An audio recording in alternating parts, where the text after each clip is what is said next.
नमः शिवाय। आज हम प्रवेश करते हैं शिव महापुराण के विद्वेश्वर खंड के नवम अध्याय में, जहां शिव के अनंत, अज्ञेय और निर्विकार स्वरूप की महिमा गूंजती है।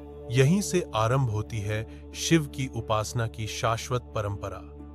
यहीं पहली बार ब्रह्मा और विष्णु द्वारा शिवलिंग की पूजा होती है और इसी के साथ सृष्टि में स्थापित होता है भक्ति का सर्वोच्च मार्ग। तो आइए हम भी उस क्षण में प्रवेश करें जहां भक्ति से बड़ा कोई धर्म नहीं और शिव से बढ़कर कोई सत्य नहीं।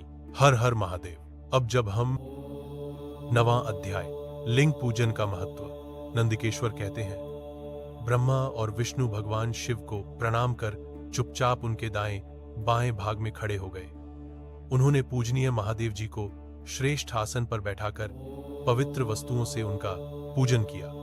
दीर्घ काल तक स्थिर रहने वाली वस्तुओं को पुष्प वस्तु तथा अल्पकाल तक टिकने वाली वस्तुओं को प्राकृत वस्तु कहते हैं। हार, नूपुर, कियोर, किरीट, मणिमय कुंडल, यज्ञोपवीत, उत्तरीय वस्त्र, पुष्पमाला, रेशमी वस्त्र, हार, मुद्रिका, पुष्प, तांबूल, कपूर, चंदन एवं अगरू का अनुलेप, धूप, दीप, श्वेत छत्र, व्यंजन, ध्वजा, चंवर तथा अनेक दिव्य उपहारों द्वारा, जिनका वैभव वाणी और मन की पहुंच से परे था, जो केवल परमात्मा के योग्य थे, उनसे ब्रह्मा और विष्णु ने अपने स्वामी महेश्वर का पूजन किया।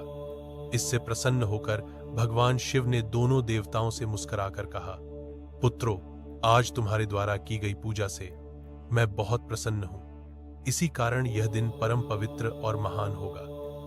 यह तिथि शिवरात्रि के नाम से प्रसिद्ध होगी और मुझे परम प्रिय होगी। इस दिन जो मनुष्य मेरे लिंग अर्थात निराकार रूप की या मेरी मूर्ति अर्थात साकार रूप की दिन रात निराहार रहकर अपनी शक्ति के अनुसार निश्चल भाव से यथोचित पूजा करेगा, वह मेरा परम प्रिय भक्त होगा। पूरे वर्ष भर निरंतर मेरी पूजा करने पर जो फल मिलता है, वह फल शिवरात्रि को मेरा पूजन करके मनुष्य तत्काल प्राप्त कर लेता है। जैसे पूर्ण चंद्रमा का उदय समुद्र की वृद्धि का अवसर है, उसी प्रकार शिवरात्रि की तिथि मेरे धर्म की वृद्धि का समय है। इस तिथि को मेरी स्थापना का मंगलमय उत्सव होना चाहिए। मैं मार्गशीर्ष मास में आर्द्रा नक्षत्र से युक्त पूर्णमासी या प्रतिपदा को ज्योतिर्मय स्तंभ के रूप में प्रकट हुआ था।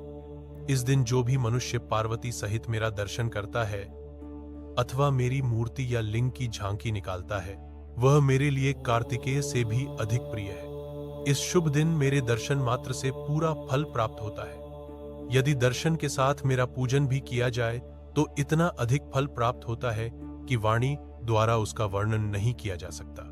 लिंग रूप में प्रकट होकर मैं बहुत बड़ा हो गया था, अतः लिंग के कारण यह भूतल लिंग स्थान के नाम से प्रसिद्ध हुआ। जगत के लोग इसका दर्शन और पूजन कर सकें, इसके लिए यह अनादि और अनंत ज्योति स्तंभ अथवा ज्योतिर्मय लिंग अत्यंत छोटा हो जाएगा। यह लिंग सब प्रकार के भोग सुलभ कराने वाला तथा भोग और मोक्ष का एकमात्र साधन है। इसका दर्शन, स्पर्श और ध्यान प्राणियों को जन्म और मृत्यु के कष्ट से छुड़ाने वाला है।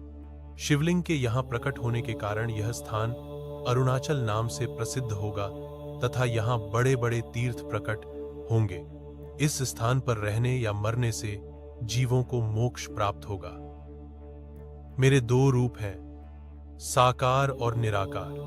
पहले मैं स्तंभ रूप में प्रकट हुआ, फिर अपने साक्षात रूप में। ब्रह्म भाव मेरा निराकार रूप है तथा महेश्वर भाव मेरा साक्षात रूप है। ये दोनों ही मेरे सिद्ध रूप हैं। मैं ही परब्रह्म परमात्मा हूं। जीवों पर अनुग्रह करना मेरा कार्य है। मैं जगत की वृद्धि करने वाला होने के कारण ब्रह्म कहलाता हूं। सर्वत्र स्थित होने के कारण मैं ही सबकी आत्मा हूं। सर्ग से लेकर अनुग्रह तक जो जगत संबंधी 5 कृत्य हैं, वे सदा ही मेरे हैं। मेरी ब्रह्म रूपता का बोध कराने के लिए पहले लिंग प्रकट हुआ, फिर अज्ञात ईश्वरत्व का साक्षात्कार कराने के लिए मैं जगदीश्वर रूप में प्रकट हो गया। मेरा सकल रूप मेरे ईशत्व का और निष्कल रूप मेरे ब्रह्म स्वरूप का बोध कराता है। मेरा लिंग मेरा स्वरूप है, और मेरे सामीप्य की प्राप्ति कराने वाला है। मेरे लिंग की स्थापना करने वाले मेरे उपासक को मेरी समानता की प्राप्ति हो जाती है तथा मेरे साथ एकत्व का अनुभव करता हुआ संसार सागर से मुक्त हो जाता है। वह जीते जी परमानंद की अनुभूति करता हुआ शरीर का त्याग कर शिवलोक को प्राप्त होता है, अर्थात मेरा ही स्वरूप हो जाता है। मूर्ति की स्थापना लिंग की अपेक्षा गौण है।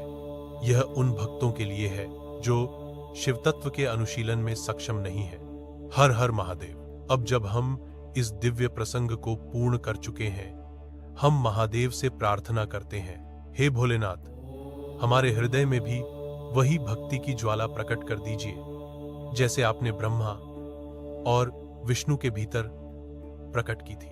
हर हर महादेव। शिवोहम। शिवाय नमः।